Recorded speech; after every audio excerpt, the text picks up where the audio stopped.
Okay, so welcome to LegalBlock Global Regulation Frameworks. I'm Maria Vidal. Today we have Monique Bachner talking about the regulation in the European Union. Okay, usually what we do is Monique, our guest, introduces herself. Before that, I want to say why Monique is here. Why Monique is, because we have a lot of lawyers joining from the European Union. In the case of Monique, Monique is unique because she has this mix of governance. Is not just a lawyer, but she has a great background on governance. So Monique, welcome and introduce yourself and correct me if I pronounced your last name in the wrong way. No, that's fine. Yeah, so hi, I'm Monique Bachner and I'm an Australian who's based in Luxembourg. I am a practicing lawyer, but who used to concentrate more on normal corporate law, capital markets, but the last years I've also immersed myself more and more into corporate governance. So on that side, I'm also director of the Luxembourg Institute of Directors and involved in a lot of corporate governance training. And it was very much through the work with boards in terms of strategy, digital strategy, that I got involved in the various disruptive technologies and also blockchain.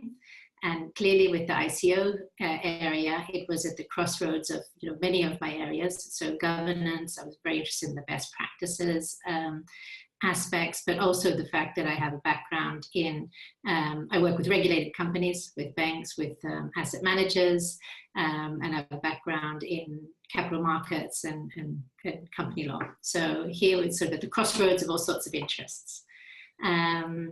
Great. What initiatives or associations are you involved or related to regulation in the European Union? Yeah, so I'm actually the chair of the Luxembourg Blockchain Association, and we are liaising with the other European blockchain associations. Ours is one of the youngest one. It was set up earlier this year. On the ICO sphere, we have a project together with the LegalBlock, which is actually led by Nina Siedler, which we have an EU finance group where we meet periodically, and we'll soon be coming out with a EU regulation of ICOs paper, which will have an EU sort of front end with a back end of country by country sections.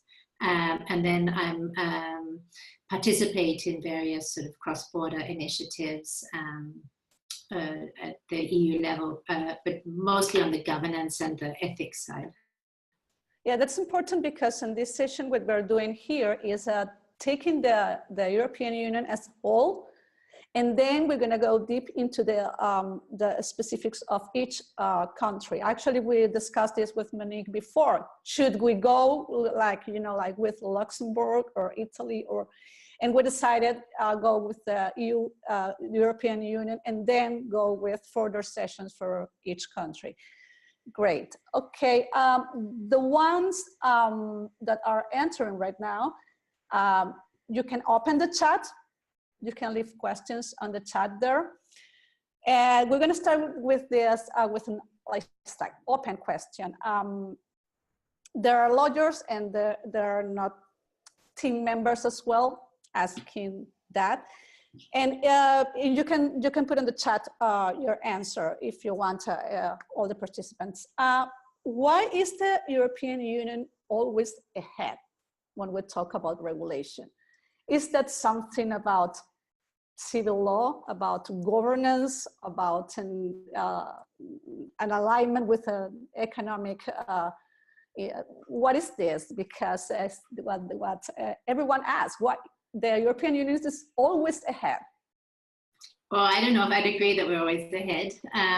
Obviously for some of the things like GDPR and privacy, we have been. I think that the European Union, because we try to act as one market, we have to think about coordination on an international scale up front. And we have to try to come to a compromise always in terms of getting consensus between lots of different partners and different viewpoints. And I think that that leads a little bit to perhaps a lot more sort of debate earlier on between people with a lot more diversity, perhaps, than you'd see in a national government alone. Yeah, that's important.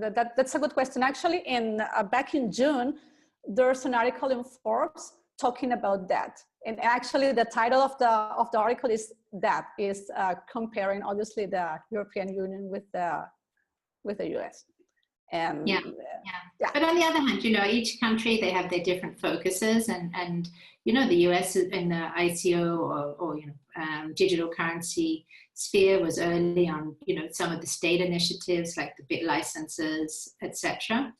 You know, and in Europe, it's been a bit country by country, looking at how they apply the existing regulations to these different areas. Yeah, a little bit like in the US, you've got it state by state. And now we have really, at an EU level, we're looking for solutions, largely also because, you know, if we want to do things cross-border, we need to do it across the EU.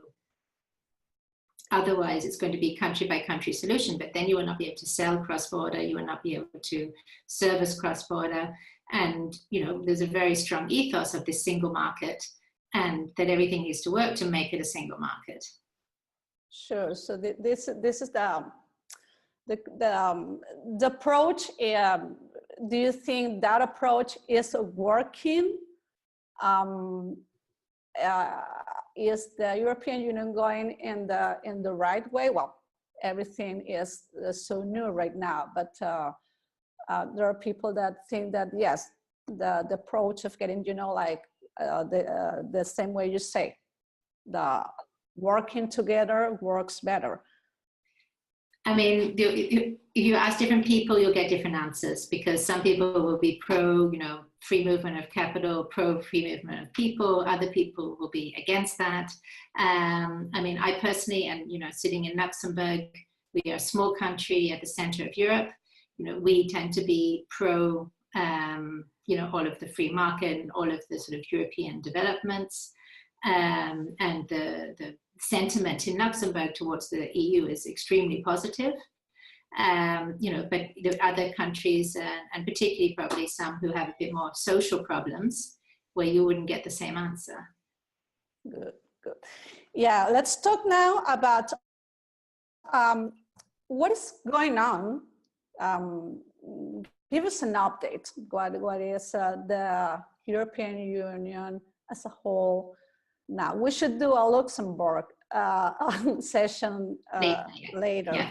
Just about Luxembourg. So in Europe, I mean, it's been very, very interesting times on the whole ICO front. I mean, it really, during 2017, it's something that started to become actively debated. And we had, you know, working groups already starting to get together to discuss how, you know, these might categorize within the existing laws and how to do it. And again, there straight away on a sort of cross-border basis of people getting together and trying to discuss how this fits. And the reason why we get together to discuss how it fits is because, again, cross-border market in Europe, you know, most of the laws in the last years are based on European directives. And then those have got their individual implementations in each member country. But in the end, you know, it's how do you interpret the directives, and especially in the area such as ICOs, which relates to fundraising, so it touches on the capital markets. It's really important to look at what are those European directives saying, and how do they fit together. I mean, I would stress first that the EU in general has been very, very positive to blockchain and DLT technologies in general.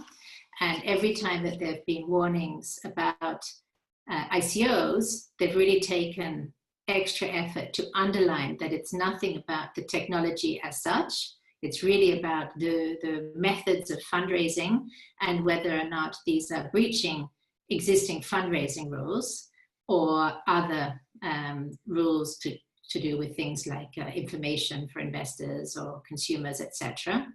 But really nothing, every time they speak, they really are very much in favor of blockchain and DLT technologies, and they've really put their sort of effort into, there's many efforts at the European Parliament, European Commission.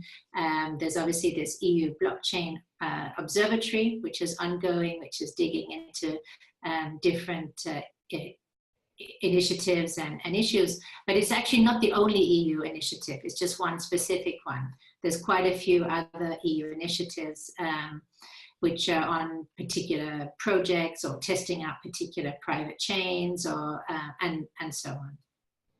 Yeah, the case of the blog, now that you mentioned the case of the observatory, is very interesting because they work, we as LegalBlock, we are on the list of initiative projects, whatever there.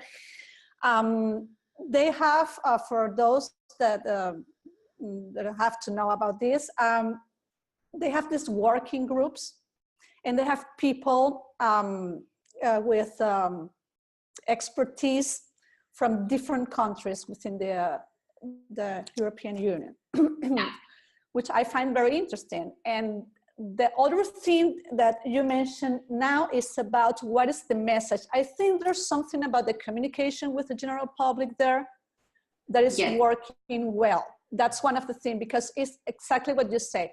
It's not, the message is about the technology. I mean, it's not saying this is bad. This is the message is, I think, is the proper one. So people don't see that is this, you know, is something disturbing. And there's something that they started to do since the beginning. Well, we still try to struggle to get away from the sort of Bitcoin, this is money laundering sort of aspect. But I do think that if we had this discussion a year ago, we'd still be getting that from a lot of the legislators back. But now, you know, a year later, everybody knows the distinction, I think, who is in Parliament or who's in, you know, the Commission, etc. And they know the distinction between what is the technology, what is the different chains, you know, at least the main ones, and what is an ICO. How does it work, Monique, in terms of,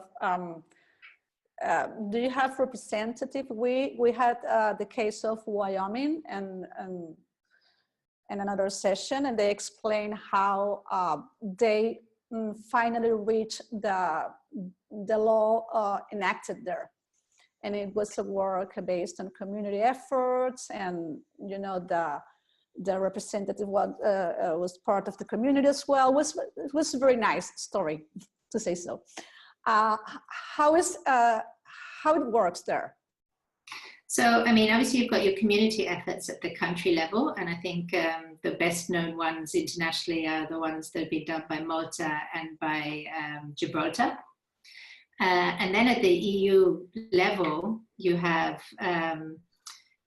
different initiatives where you have representatives of civil society, experts, etc., from the different countries coming together, where there may be different discussions, but basically it still will go through the official Commission and Parliament procedures, which can sometimes be very, very long. Good, good. Okay, the chat is open for questions. If you have any question for Monique, and we're gonna go, sorry, with the questions later. Sorry. Okay, what is next now? What is in the pipeline? We already saw the GDPR. We are aware of initiatives, but what's next? What are we working you right now? What's in the pipeline? I think that at the EU level, even higher priority than blockchain is AI. So I think that you're going to see a lot of movement there on the AI and regulation coming up and being more obvious in the next period. So I think that that there's probably the most obvious follow-on to GDPR, because they're quite concerned about the ethics and the uses, and whether there should be constraints as for or pre-testing, or how the algorithm should be audited, or that you can see inside these black boxes of what's going on, and how that should be dealt with. So I think that is seen very much as a very key issue on the technological level. And obviously Brexit is still very much preoccupying a lot of people. Yeah, how are you handling that? I mean, is something that worry a lot, or you're dealing with that? Yes and no. So, I mean, in Luxembourg, for example, we're an investment fund center. A lot of those investment funds are dealing with UK asset managers. And so there's just really a lot of open questions. We have a lot of investment firms moving, to European jurisdictions. But as there's no Brexit agreement yet, there's still a lot of open questions about, technical matters. And the clock is ticking with not that long to go. Oh, yeah. Yeah. Yeah. Okay. Different countries obviously have different taxes policies. It's not the only difference, but it's basically what when you talk about taxes, is the main difference, each country. Do you see, is there a friction there in terms of when the countries come together? Maybe they say that it's going to hurt my country, or this is good for you, but not for me, because each country has their taxes structure set, or is something that is not so relevant to be, to whatever the conversation? So in the EU generally, there's a lot of discussions about, moving around of taxes, and particularly on things which are e-commerce, because the main sales might not be in the jurisdiction where the company is selling from, for example. In the blockchain sphere, so like with ICOs specifically, I haven't really seen that debate so much yet, but largely because there's still a lot of debate at national level, even about how you do the accounting and how each tax office is going to treat it. There are some EU cases, so there's an European Court of Justice decision on VAT for Bitcoin, which assimilated it to currency, so there was no VAT. And Germany has expressly said that they will apply the same to different virtual currencies, which are, in the virtual currency rather than sort of utility end of the spectrum. But for most countries, it's really not clear yet. There's presumption that these will fall within the usual tax rules.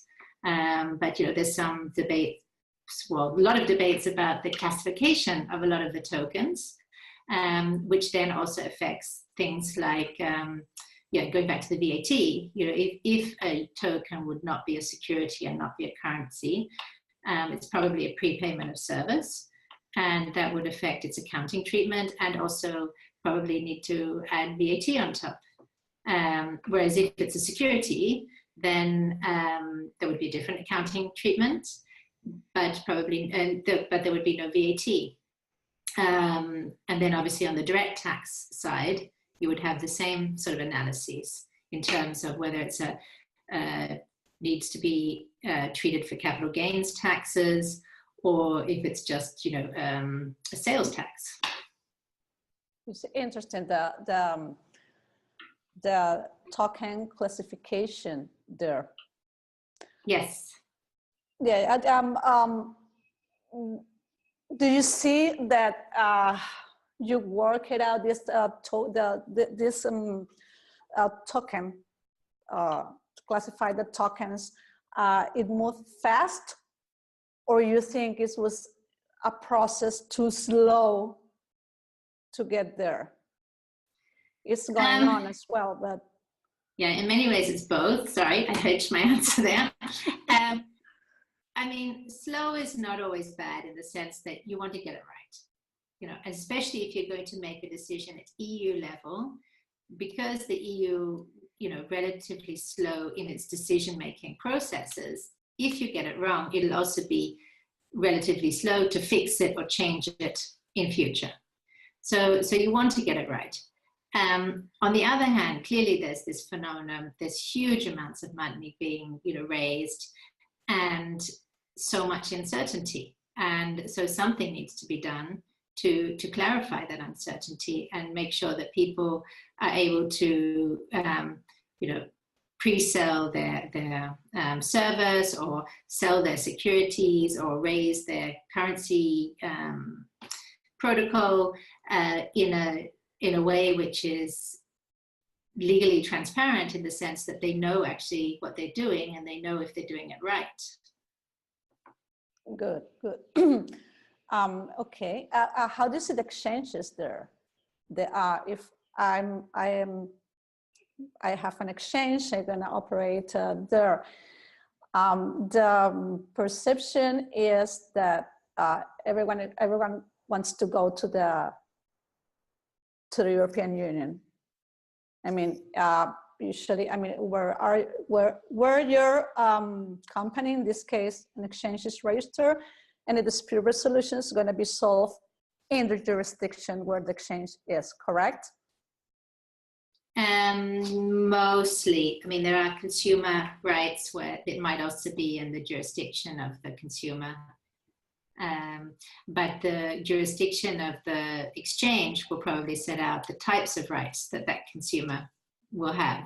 So, for example, you know, we have various crypto exchanges registered in different jurisdictions across Europe.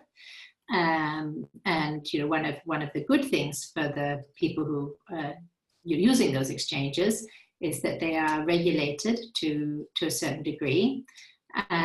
You know, so they also have to put in policies and procedures and get authorizations, because they would be taking in money from, you know, national currencies and then converting it to crypto. They will also have KYC procedures in place, and being under the scrutiny of the different regulators, you know, that one hopes that that gives people a better feeling about the trustworthiness, that they will have, you know, proper IT systems, cybersecurity, and other processes and procedures in place. Good. Yeah, yeah. It's the message is always more friendly than in other places, for sure. And I don't know again there if everyone would agree. I mean, it's more regulated, so it's more consumer friendly.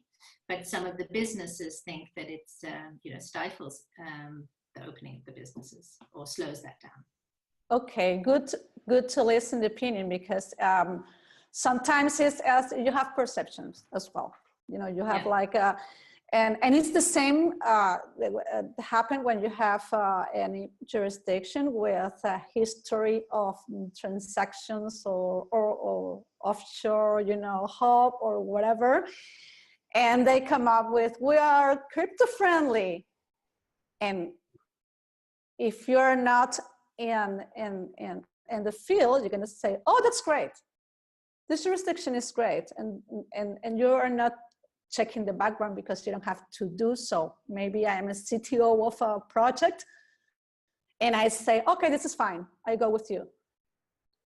Yeah. So again, it's part of the message. You know, that no, and part of the message is also, you know, having the right you know, systems in place. A lot of the issues with hacks of different exchanges across the world and so on, and then they find out that, you know, there was one person, you know, with a password of, you know, 12345, and you know, these types of levels of security are clearly inappropriate if you're running an exchange. Yeah. We have a question here from Dimitri. Hi, Dimitri. Would you like to, I can unmute you and you can ask the question. It's okay? Hey. Good, you're unmuted. Hey. Go ahead. Hello, Monique. Thank you for a deep insight. Glad to see you here. Now, my question is about Malta legislation. They did adopted 3 laws on blockchain, on distributed ledger technology. And so what if those laws several months later will contradict to emerging European legislation? What should Malta do in this case? Thank you. Yeah, good question. So they have adopted, 3 laws, and they deal with, a variety of different, aspects. So what will have to happen in time is, as the EU space, moves forward, to see some of those aspects will be regulated at EU level, but not all of them. So some of it will be national law. Some of the stuff that they'll be looking at is ways to, amend, some of their civil law, types of things. That's probably more of a national matter. But clearly, if we go back to the ICO sphere and, the whole debate about the securities tokens, utility tokens, etc., what Malta's doing, what France is doing, what the different countries are doing, in the end, they'll have to come to a consensus of, what is within or outside of the EU directives. But that won't be for everything of what these countries are doing, because not everything that they're doing is regulated on an EU scale. But definitely when it comes to financing, it is. Okay, sorry. I got it. About Dimitri's question, what I see in Malta, I think we had this discussion before, is that they are given the treatment of the legal entity. The code is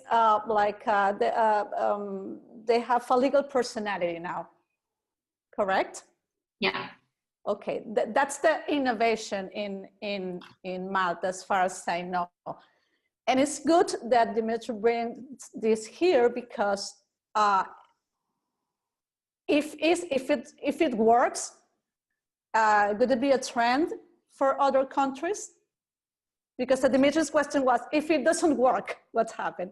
So the opposite is, if it works, if you see that, oh, okay, this is a solution here, like the code, you give a legal personality to the code, and you can go, to give an example, you can register a DAO, actually, with a legal entity in Malta. So if I'm a developer, it makes sense to me. Again, a developer or a CTO or a blockchain engineer, that he or she doesn't have to know about the law. But it sounds good to me. Yeah. So I like the whole idea, but this is an example of where I fear that the legislation might be premature and might end up doing more harm than good. I love that there's the debate on it. I love that this is moving forward, because the whole DAO debate and decentralization, is core to what a lot of us are doing. But there's such ingrained aspects, such as legal identity, limitation of liability, who is responsible, which really are things that are still at the debate stage. And so I think that what Malta has done is a great addition to the debate.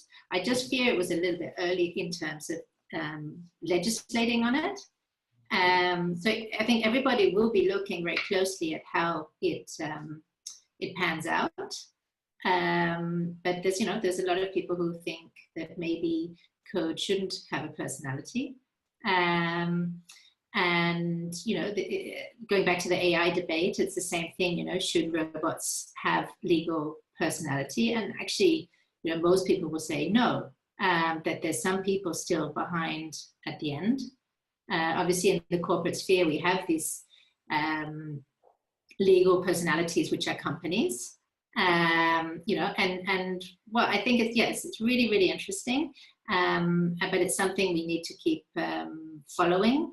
You know, we in Luxembourg are talking about running our blockchain association as a DAO, again as a trial project.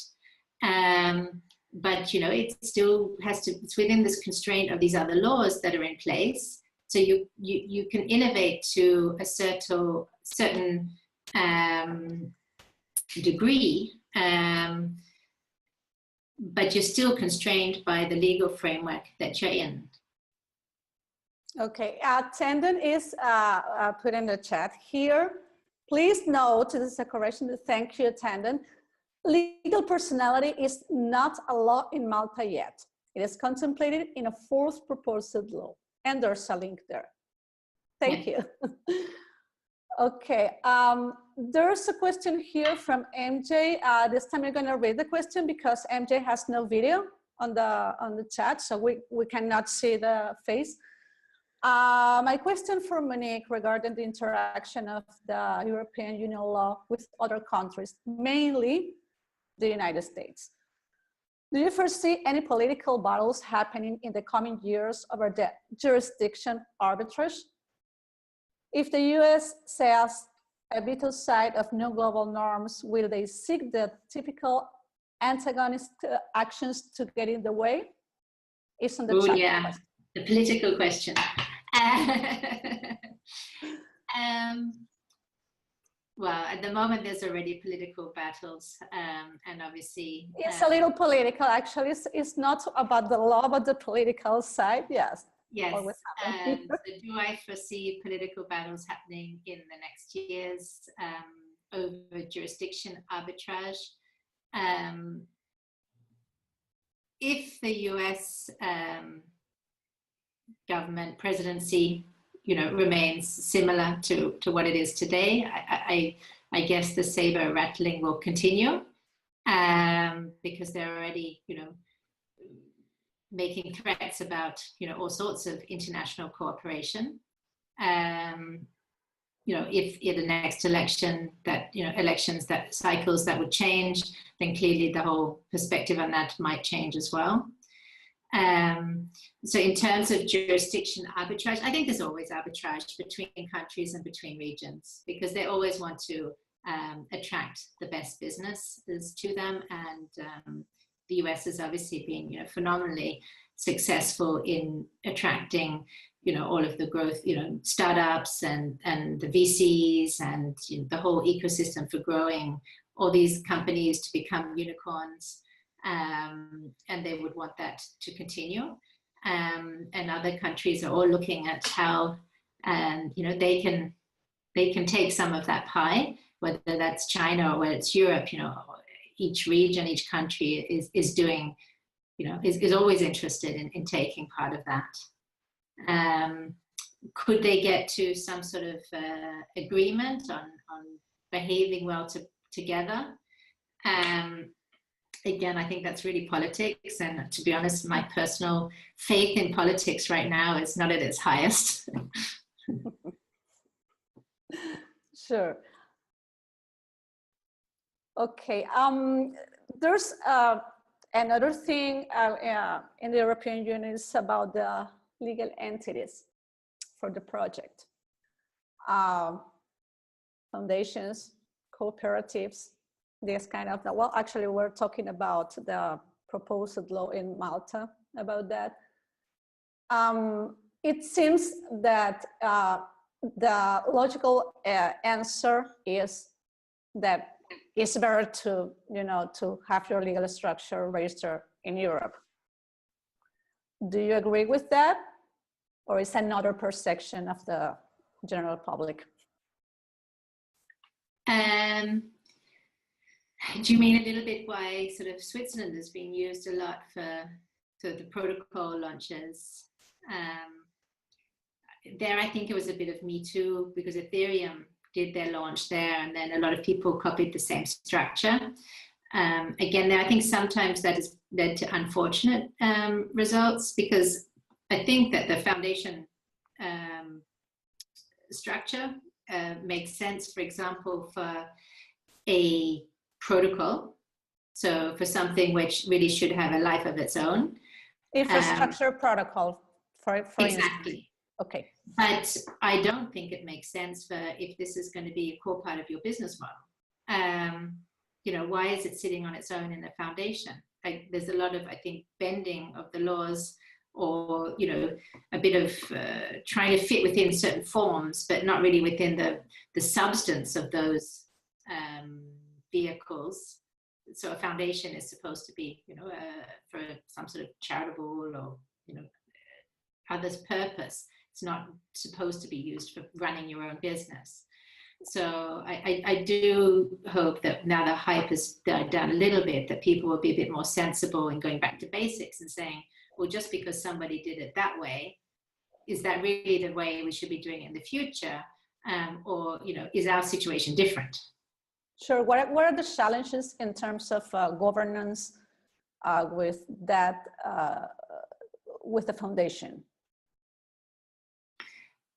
Well, it depends a little bit on what type of foundation you set up. And in Europe, it's really Holland and Switzerland who are the biggest jurisdictions. Well, Switzerland's not EU, but Europe in the larger sense, who for foundations, largely also because they allow private foundations.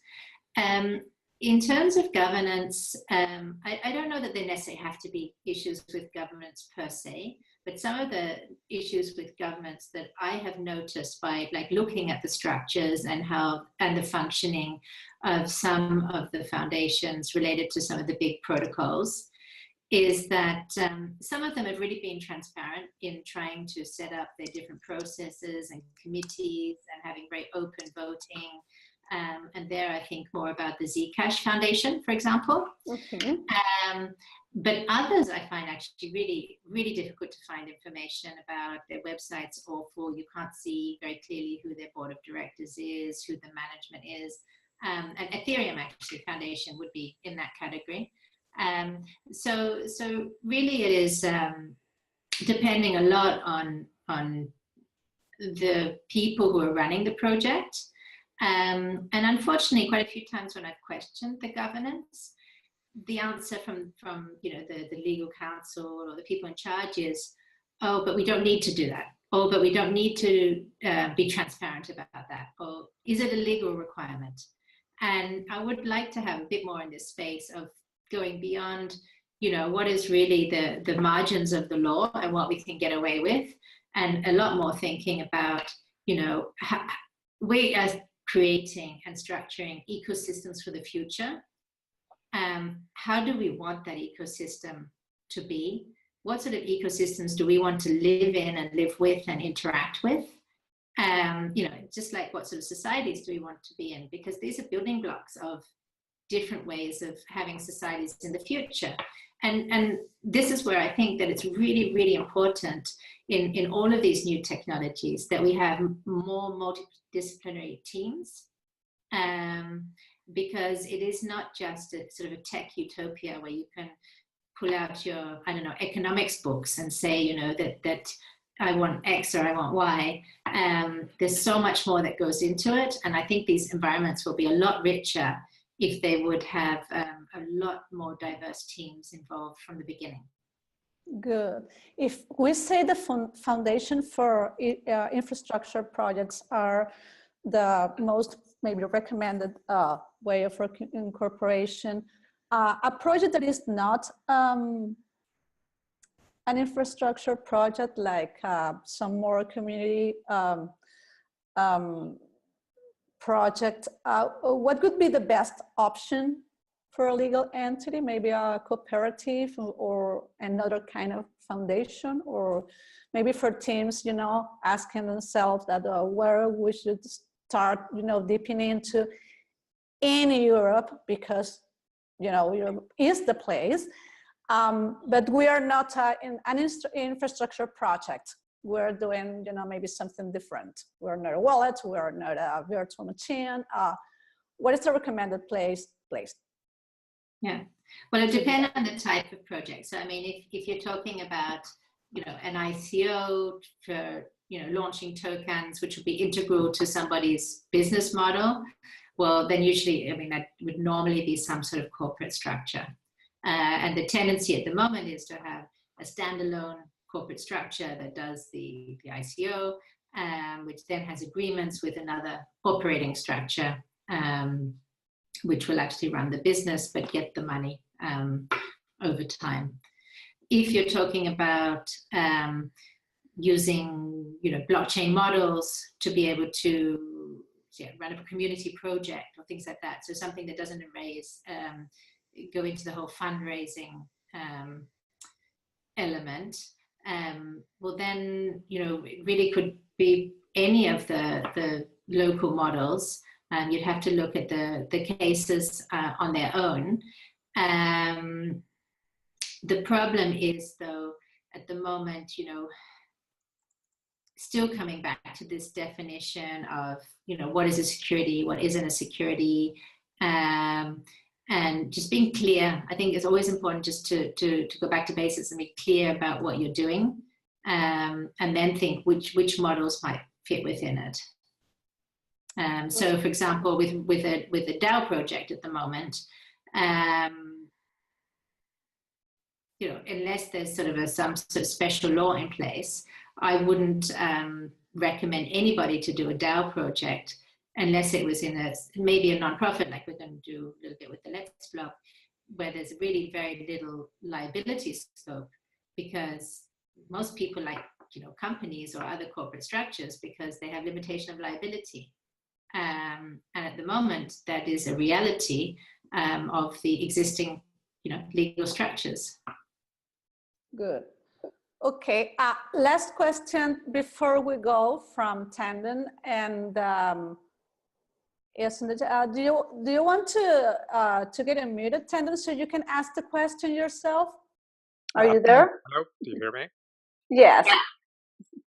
Yeah, in relation to the foundation, the thinking that has gone into this in Malta is more looking at it from a consumer protection perspective, rather than for the benefit of the business owner or the designer, the architect, the software engineer. Because what we see happening is that these technology arrangements, as we call them, which are both blockchains, AIs, IoTs, and other things that might come in the future, will persist beyond the existence of those people or entity who created them in the first place.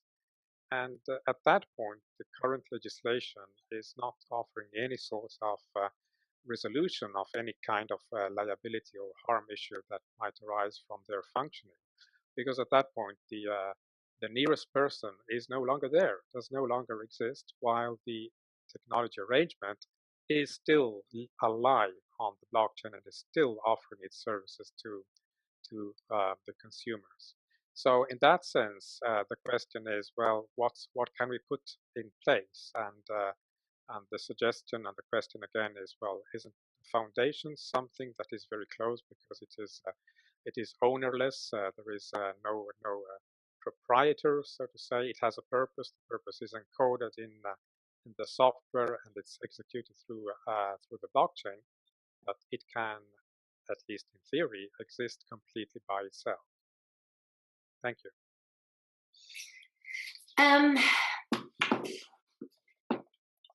Yes, I mean, I think foundations, clearly foundations, their whole purpose is, longevity, and longevity beyond, the life of any particular, person or family or whoever is putting the assets in from the beginning. But they need to be sufficiently funded, and they need to be well run. So you still have the issue in the case of many foundations, where, for example, fees and other things eat up half of the funds, and they don't end up serving their purpose. So whilst I think that they are an important part of the answer, I think one has to be very mindful of the way they are set up and the way they run. And that's, again, going then back to good practices, good governance, and really structuring for the long term, because it's not really, we're not seeing the best practices being put in place by all of the protocols at the moment, despite the lofty ambitions that they have for the longevity of their different protocols.